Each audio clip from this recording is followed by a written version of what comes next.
Alright, welcome to the revolution and welcome back to Okami. This is Sumioyakata Gaming and currently we're doing part 2. So, we're back to where we left off, where last time we have been awakened by the great goddess Sakuya and are currently on a quest to, well, free the village from its dark spell of Orochi. So let's see what we're gonna do here now.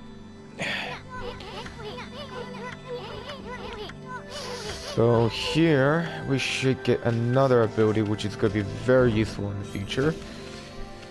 And if we look up here, we gotta fix the guy's broken sword. Which actually makes me wonder. I mean, was the legend about Nagi forgotten, or was it just, you know, abandoned? Because how can a guy, even if it has been like what, 100 years, how could a guy that saved the village from a great evil be forgotten? I mean, here is this statue inside the shrine, I suppose, and it's not, well, it hasn't been taken care of, it looks like. I mean, they care about the sakura tree woman, but they don't care about the hero. Oh, and they care about the dog. I mean, maybe they don't have the resources. Maybe the economy is not good enough in this made-up world. I don't know. I mean, that would explain why there's so much money lying around in random pots around the world. Anyway, this nice little mouse is going to give us a freaking new ability, which means I get to finally cut stuff. And hopefully we'll start meeting our very first enemies of the game. Which in itself also have great character designs. Oh. Looks like we're going to cut down a innocent rock just to test our ability.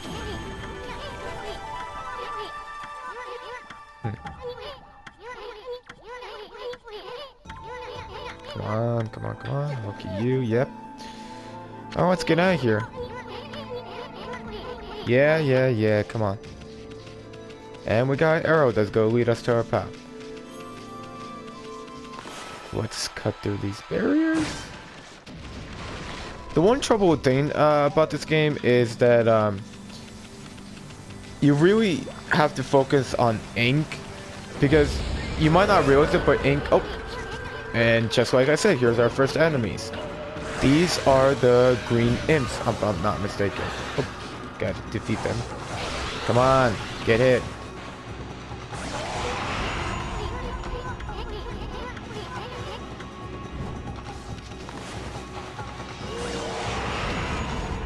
That's probably not gonna be good enough time. I might get a penalty. Yeah, like, this is actually where you get... Yeah, see? Didn't do enough damage.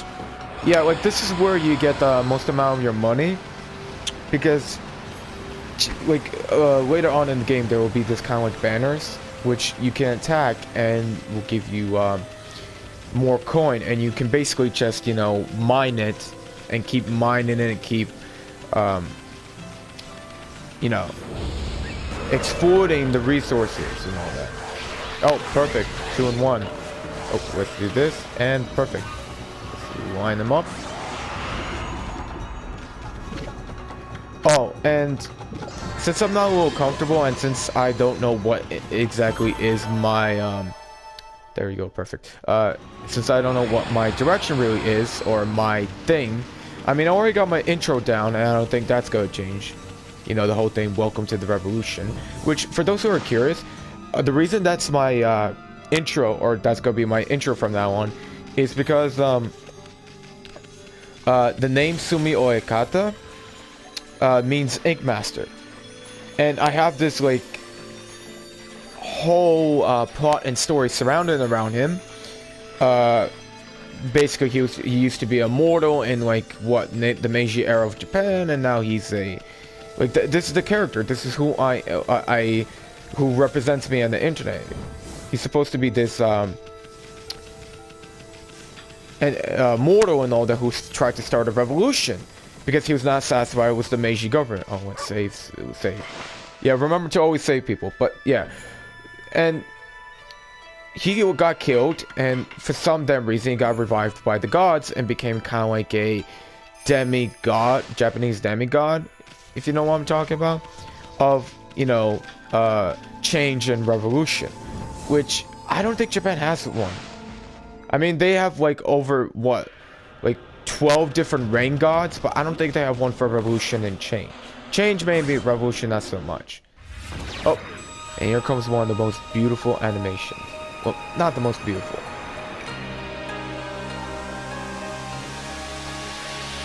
Like, I love that because every time you restore a village, it does like this nice cinematic of restoring the waters, bringing back the buildings.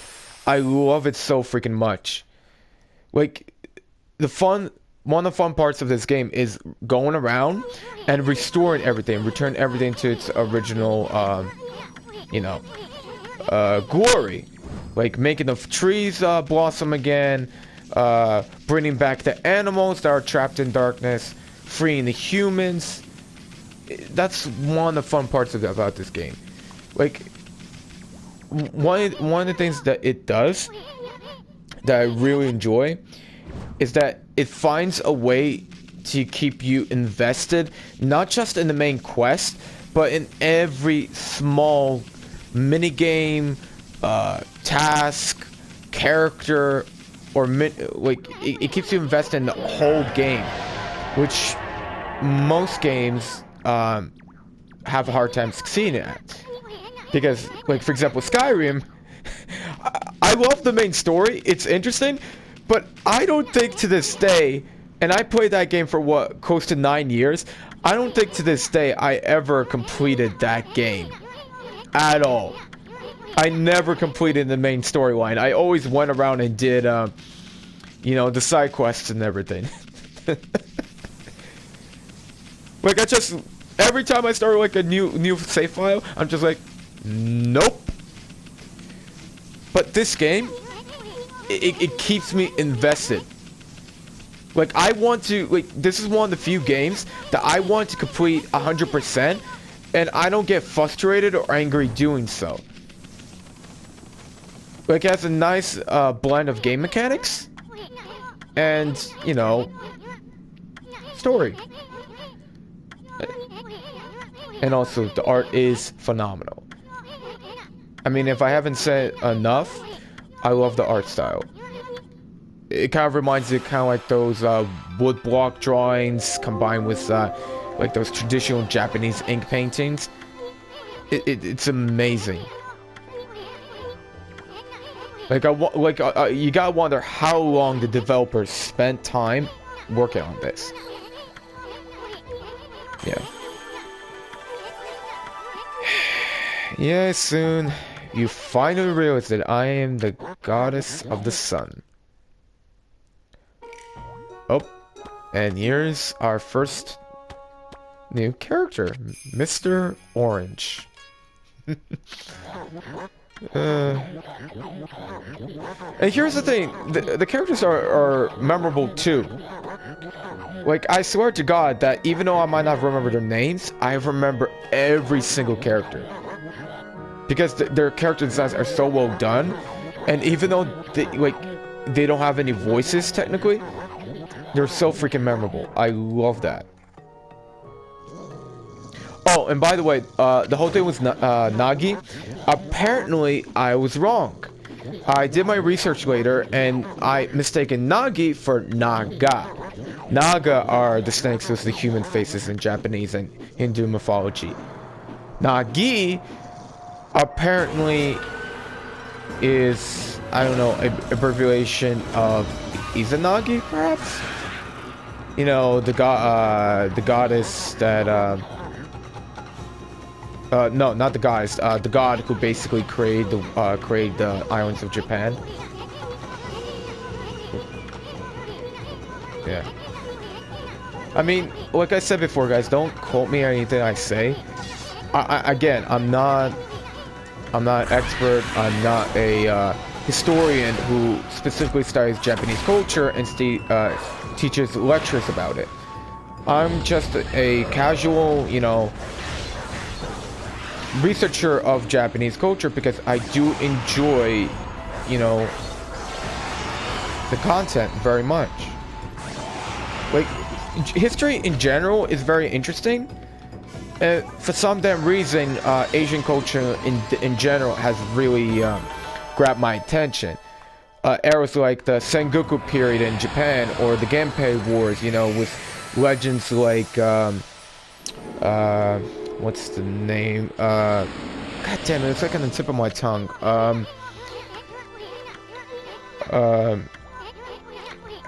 Damn it, I forgot her name. But she's like the Hua Mulan of Japan. Tomogozen, that's the name. Like, I love stuff like that. And so when I see in this game, I get excited because I get to see behind, you know, the game developers' mindset, what they went through, what legends or stories they touched through, basically all that, and it's amazing.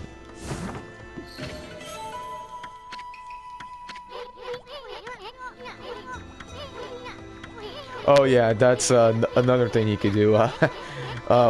Besides, you know, restoring the land and, you know, making trees blossom again and all that, you can feed animals. Yeah, and you do get XP points for that, which is really wonderful. I think I could demonstrate it right now. Yeah, here's a couple birds. Let's try feeding them. And you get this nice animation, which does end eventually, but since we're on the time press, I am going to skip it. Not right away, of course. I mean, if we discover a new animal type, I'm going to pause this so you guys can, you know, see the animal. But if it's the same animal, I'm skipping it, guys. So, just so you know. Another thing that we can now do, look at poor Mr. Orange. But another thing we could do now is there is a mini game down in the village, which well, you'll see in a second. Hold on first, I gotta do this. So the interesting thing is, that guy we just saw right there, if I'm not wrong, he's supposed to be like a monk that takes like a vow of silence. They, you know, like they walk over Japan with these baskets on their head and they play flutes. But apparently in this game, this guy is talking, which I don't know why. And also for some reason to his basket head, he has a soup bowl attached to his head. Interesting. Yeah. Alright, so if we go right here, yeah, this is the minigame I was talking about. So what you do to start the minigame is you go over to the daikon radish, I think that's what they're called, and you start digging. And once you do, the minigame is going to start. Now, you're going to ask what's the point to this minigame. Well, the point to this minigame is that, for one, you do get health from taking the radishes. You know, so that if your character dies, you have extra lives or something like that. Now, here's the key to this game, is you keep running in circles.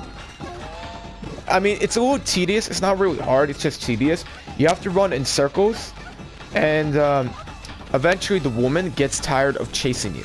But you can be a little ballsy. Like, for example, I'm going right here, dodging all her attacks. But you gotta be careful to not do anything else, like attack something. You can attack her, but she's just go, like, you know, bump you off. For example, I'm gonna do this, I attack her. See, she bumps me off. But you gotta remember, you gotta be careful to not do anything else. Otherwise, it's gonna knock you out of the game. And you can't keep running forever, because if you do, it's gonna restart the minigame, like so. See? I didn't do anything for a long time, so, you know, I couldn't continue the game. Because there is a time span of how long between each, you know, daikon radish. And if you don't pick up another one within that time frame, the game will restart, which is the most disappointing part. But I think the key here is to make her really annoyed of you and just back off, is to keep being ballsy and just being right up in her face. That way, she gets tired of you more quickly.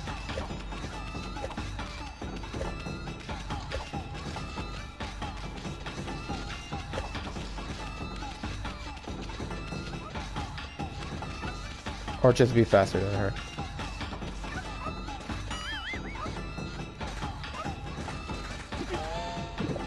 Yeah. So that's basically the point of the game.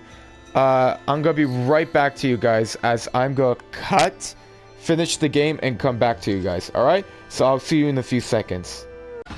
Alright, welcome back, people. I know I said I was gonna show you after the minigame, but I wanted you guys to see this last moment.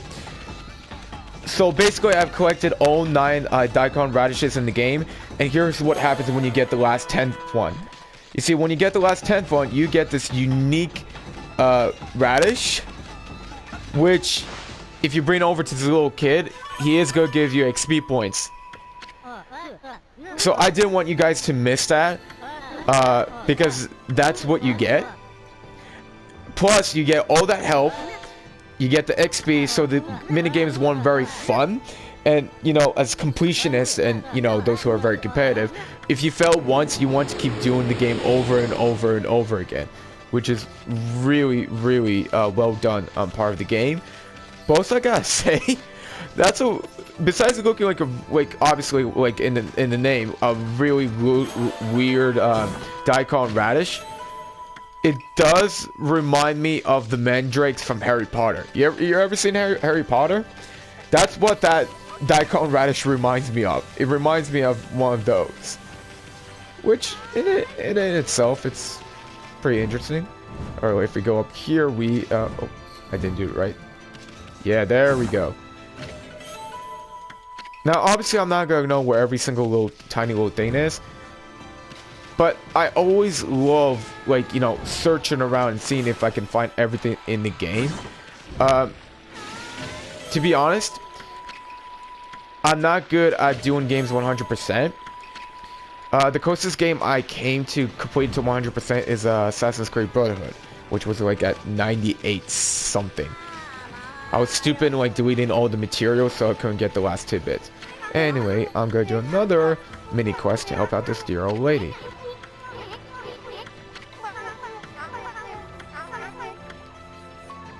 Nope, let's talk to her again. And let's talk one more time.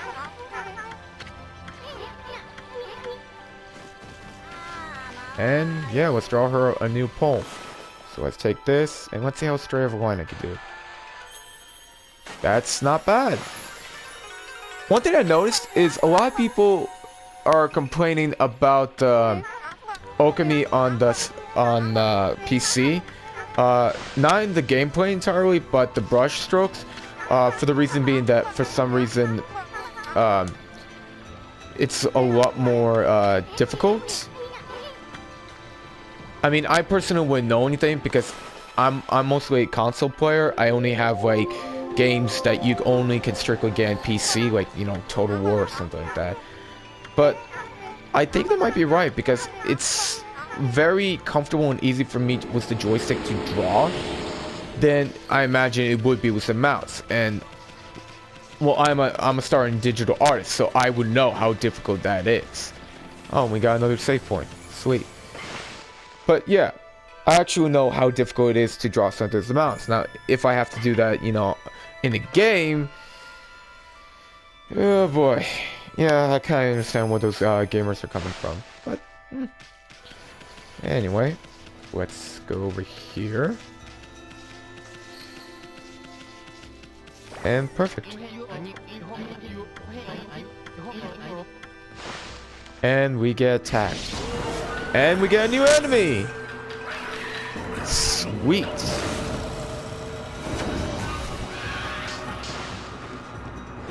Yeah. Alright, I know how to handle these guys, so I just do this. I do this. I jump. Attack this guy from above. Charge. Cut him in half. Charge this guy.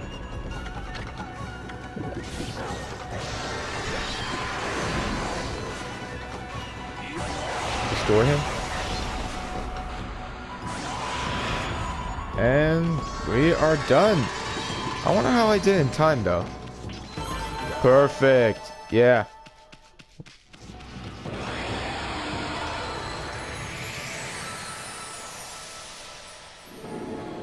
Yeah. Yeah, that's what happened when we restore an area.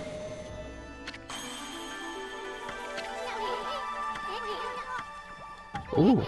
Okay. Yeah. Like I said before, this is where you get to upgrade stuff, so doing like the minor quests and all that are very worth it.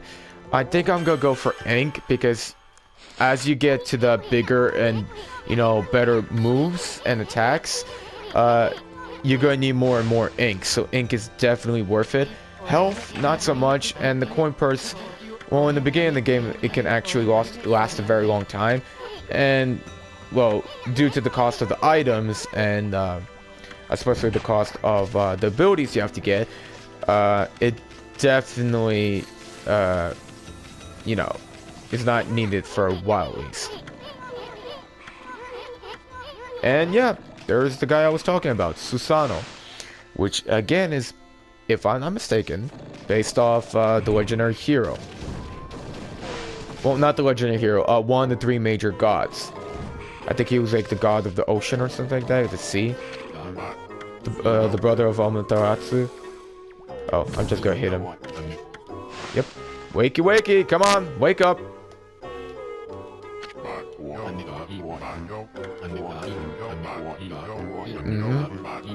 Yep. You know, I don't think I ever felt like, I don't get that what they do in that media. I never once fell asleep meditating.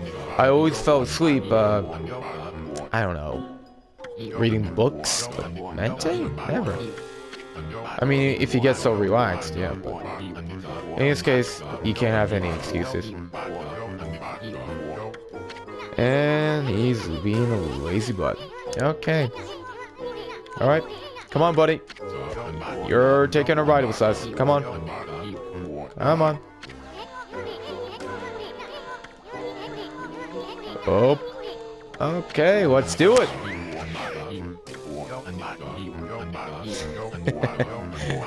Oh, he's gonna have a heart attack. Let's do this. Yeah, and again, like I said, I'm not gonna do the voices. I'm not good at voices. I'm good at accents. Barely, maybe like a 6 out of 10 for British and Scottish, but never gonna do voices. Now, let's take this guy for a ride. I wish there was like I wish there was an animation for running like that, where if I run in the circle too much, he gets like stars above his head. Like I made him dizzy.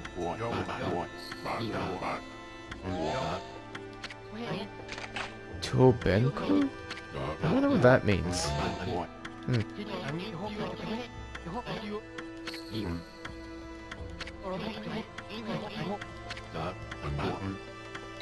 Yeah, again, like everyone knows who Nagi is apparently, but no one came to his shrine.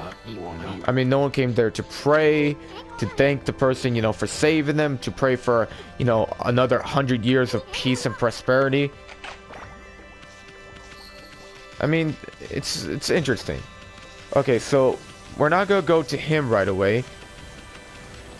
We're gonna go to this woman, but first, since I already know what to do, we're gonna fix the wheel over here.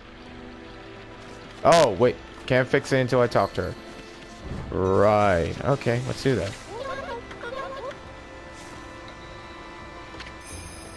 Kushi. I love like every single character has like a weird looking hair ornament.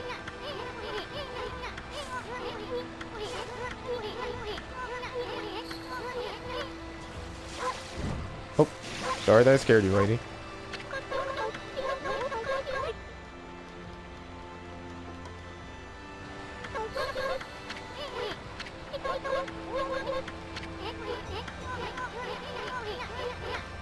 Alright, come on, let's go here. And there we go.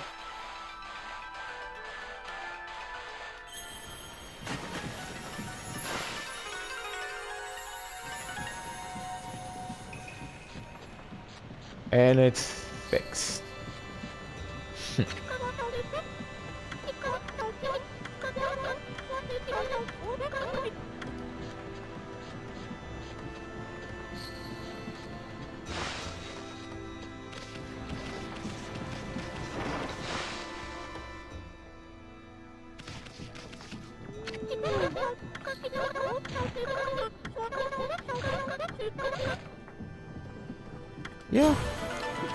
Yeah, let's get drunk. But first, let's grab some snacks.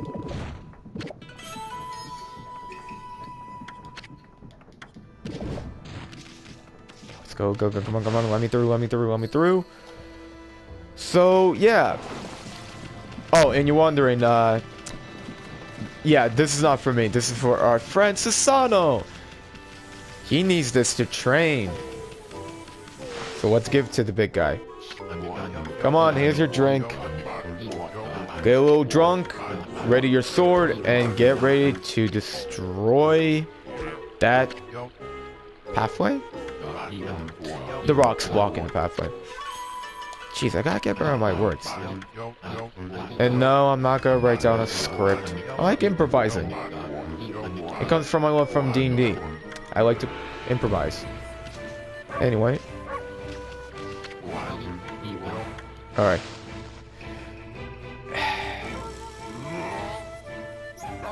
You know, I like the relationship between Okami and Susanoo, but I feel like, you know, this guy's gonna get hurt eventually, you know what I mean? We're just gonna keep on fooling him that he's this great warrior and all that.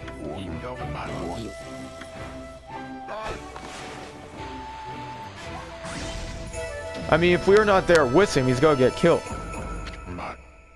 Simple as that. But hey.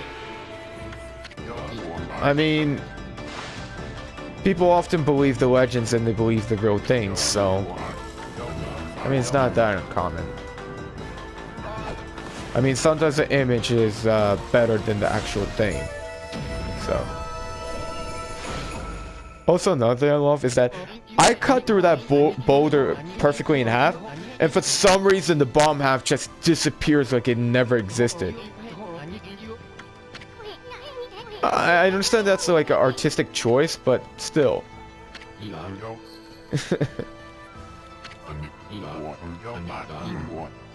Yes, of course, I did that. I'm the one who cut through that mountain. I meant to do that. Oh, great, the delusion's going to his head. Yeah.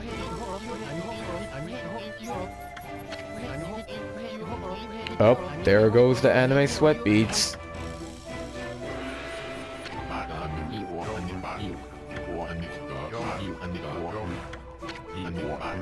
Yeah. Uh-huh.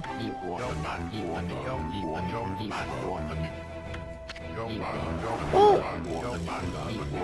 I mean, it's nice that you're kind of like giving him a boost of confidence. I mean, before the guy was just, you know, probably the town drunkard. I mean, he's still known as the descendant of Nagi, but still the town drunkard, probably. Oh. And here we have Sakuya. Again. This probably is the most risky outfit in the whole game. Like, I'm surprised. Like, although, to be honest, if it's just one thing, I imagine it's, you know... That's why it's rated T. Although, thank God, the gods that this is, I mean, I wish YouTube, I gotta find it, has a thing where you can edit, like what age and up you're allowed to watch this. Because if the game says it's rated T, then it's 14 and up, so. Yeah. Wow.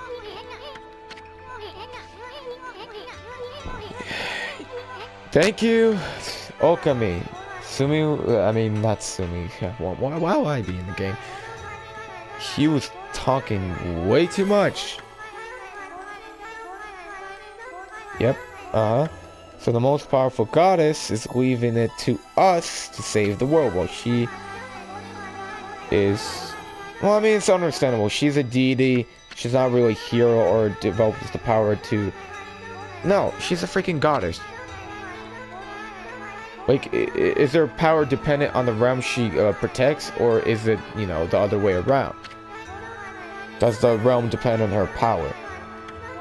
Or is it both? Eh.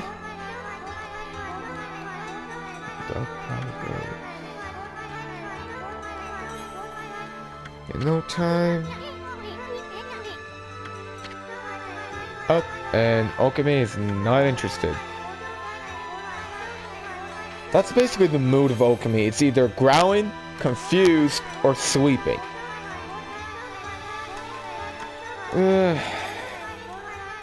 But still, these characters still display somewhat of a good range of emotions, even though they have...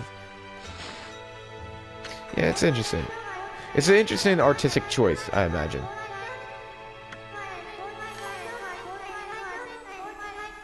Although, here's the thing.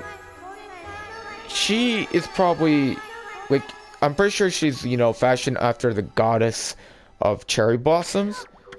I mean, hence the name that's similar to, you know, Sakura, Sakuya. But why, what's up with all the peach emblems? I mean, she's not Izanagi. She's not Izanagi, or rather Izanami. Because, you know... I don't know, man. Yep. Which means we'll get to meet more gods in the form of animals. Which is also an interesting artistic choice. I mean, they could have had a human and all that, but they decided to go with a wolf. Which, again, makes sense. As I stated in my previous video, Japan does see dogs as guardians. Well, anyway, that's gonna do it for now. I'm gonna try to post this video today. If you liked it, please like and subscribe. And if you like this series, comment down below and I will continue this playthrough.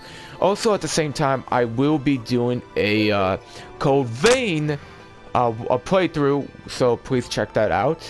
Hopefully with a more modern game that's, you know, out there and more... Well, I don't know whether it's more popular. It'll probably get me more subscribers. But for now, peace, see you. Check out the game. I will have the links down below for both Steam and the PS Store. And please subscribe to the Capcom channel as well as the Okami channel on YouTube. Thank you for watching, and I'll see you in the next video of Sumioyakata Gaming.